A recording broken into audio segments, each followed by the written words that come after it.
Ladies and gentlemen, my name is Caden Kubler and welcome to Caden's Corner. The Dylan Raiola era of Nebraska football has officially started as the true freshman quarterback has been named the starting quarterback heading into the season. Now all Husker fans are taking a massive deep breath. With the quarterback troubles that they faced last season, Raiola will fix all of their problems. The true freshman quarterback was one of the most highly touted prospects in all of the country, being ranked the second best quarterback in the class of 2024. And Raiola has had Nebraska Cornhuskers embedded in his DNA since day one. His father, Dominic Raiola, was an offensive lineman for Nebraska before having a long career with the Lions, and his uncle's the current offensive line coach for the Cornhuskers. And I'm here to tell you right now, this true freshman sensation is the real deal. And we saw it in the spring game. Raiola showed off his deep ball accuracy, his poise in the pocket, and so many different things that he brings to the table. And the quarterback position was the biggest void this Nebraska team had last season. Last season in year number one under Matt Rule, the Cornhuskers went 5-7. Now 5 of those losses were by one score, but 4 of those losses were by a field goal. This quarterback room accounted for the most turnovers in all of college football. Now, if the ball bounced the right way for Nebraska 4 to 5 times, you're looking at a potential 9 to 10 win team last year. And this wasn't entirely on the quarterback room. The offensive line was banged up nearly all season long. A lot of the starting receivers went down, forcing true freshman wide receivers to step up, and it was just an all-around disaster on the offensive side of the ball for this team. And just looking at where Nebraska ranked offensively last year, they had the 5th fewest passing yards per game in all of college football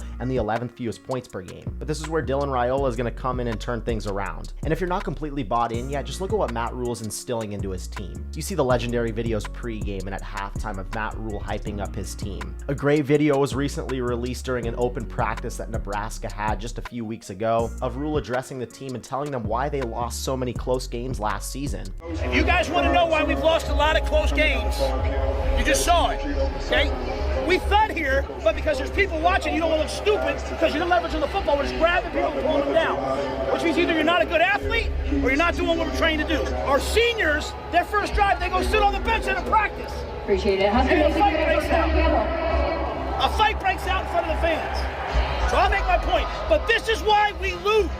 Because the minute there's people here, we don't do what we do anymore. How about we have pride in the way we practice, Jamari? Do your job the right way while we're out here. Yes? Do everything right. You can't change your shot with the game on the line. You do what you do, and I'm demanding you do it right. Or I promise you this will be a long night. For no reason other than I'm not losing, and that was losing. Not the result. The process sucked. So go to the rest of the practice, and I expect a standard, Ty. I expect a standard from you older guys. It's time to win. It's time to win.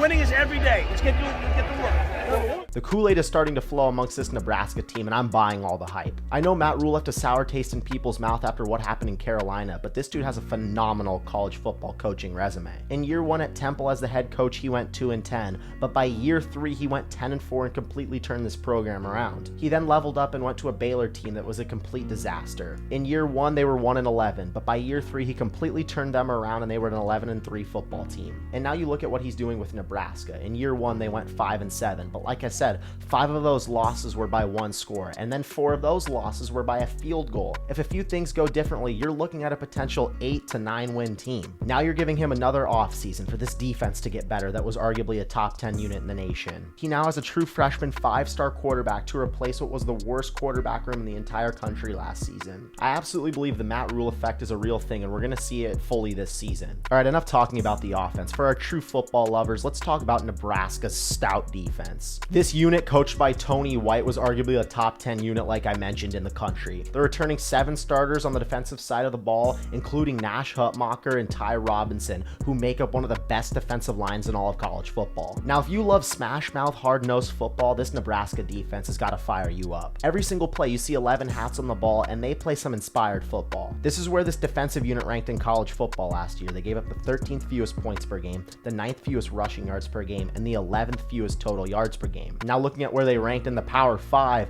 they gave up the 7th fewest points per game, they gave up the 6th fewest rushing yards per game, and the 8th fewest total yards per game. And you're telling me that this defense has 7 returning starters. Tony White, who had multiple head coaching opportunities, is returned. All signs point to this being a top 10 defense in college football, and boy, is this going to help their true freshman quarterback. Now, a lot of people people who've gotten on this Nebraska hype train and are drinking this Kool-Aid look at this schedule and think, wow, Nebraska's very capable of winning 9 to 10 ball games, and they're absolutely right. Going through this schedule through the first 4 games of the season, Dylan Raiola is going to play 4 games at home, which is big. Week 1 against UTEP, great ease-in game. Week 2 against Colorado, there's going to be a lot of hype and buzz for this game, but I think the Cornhuskers still get it done. Week 3 against Northern Iowa should be no big deal. They're 3-0. They now start Big Ten play against Illinois at home. I think Nebraska still gets this done. We saw them go on the road and beat them last year. Now they go on the road for the first time this season in week 5. But I'm expecting the same result for this Nebraska team. You have a true freshman quarterback who's going to be playing behind a top 10 defense in the country. Not only that, but he's going to get 4 home games under his belt before he goes on the road. I love this for him and for this team, and I think they get it done in week 5, moving on to 5-0. And then they go on the road against Indiana. I'm not sold on Indiana this year. I think Nebraska's still the better team here. They get it done. They're 7-0 before they play Ohio State in what's going to be the biggest game of the season for them. Now, if Nebraska's truly 7-0, they're going to be ranked at this point. We're going to see a great matchup between them and Ohio State. Now, this Ohio State team has championship aspirations. They're going to be heavily favored in this game. They killed it in the portal. They got quarterback Will Howard from Kansas State. They got running back Quinshon Judkins out of Ole Miss. They also did great in recruiting. They got one of the best players in the country in Jeremiah Smith, who's a 5-star receiver. They also did great in coaching. They got Chip Kelly now, who's going to be their offensive coordinator, and all signs point to Ohio State being the preseason favorite to win the title. I think this is going to be a really tough game for Nebraska. Ohio State is one of the best defenses in the country, and I think they ultimately squeak this one out playing at home. So I'm going to have Nebraska losing for the first time this season, moving on to 7-1, where I think they'll have a big-time bounce back against UCLA at home before they head into their bye week. Now, after their bye week, they're 8-1, and they have a 3-week schedule that determines whether they get into the college football playoffs or not. They're going to go on the road against a USC team that I'm not completely sold on. They're going to have a new quarterback in Miller Moss that replaced Caleb Williams. We saw him go crazy in the Holiday Bowl last year,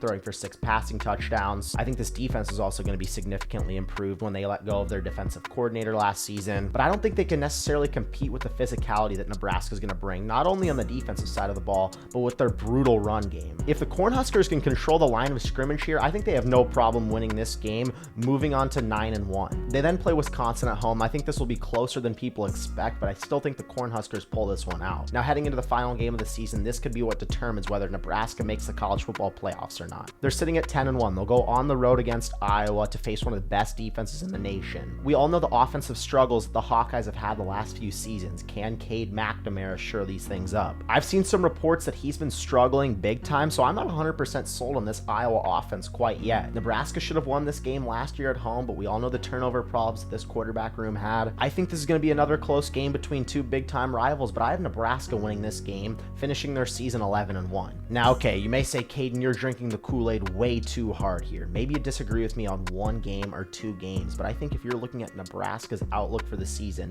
and you're going to tell me that they went 5-7 last season, and they can improve to potentially 9-3, 10-2, or like I think 11-1, that's a great result. I'm fully bought in on this Nebraska team. Defense wins championships, the Matt Rule effect is real, and they have this freshman quarterback who's going to tear up college football. This Nebraska team could have very easily won 9-10 ball games last year, and people will sit here and tell you that you're crazy if you think they're going to win 10 games this year. Give me the Cornhuskers at 11-1 making the college football playoffs. I'm Caden Kubler, and that's my take.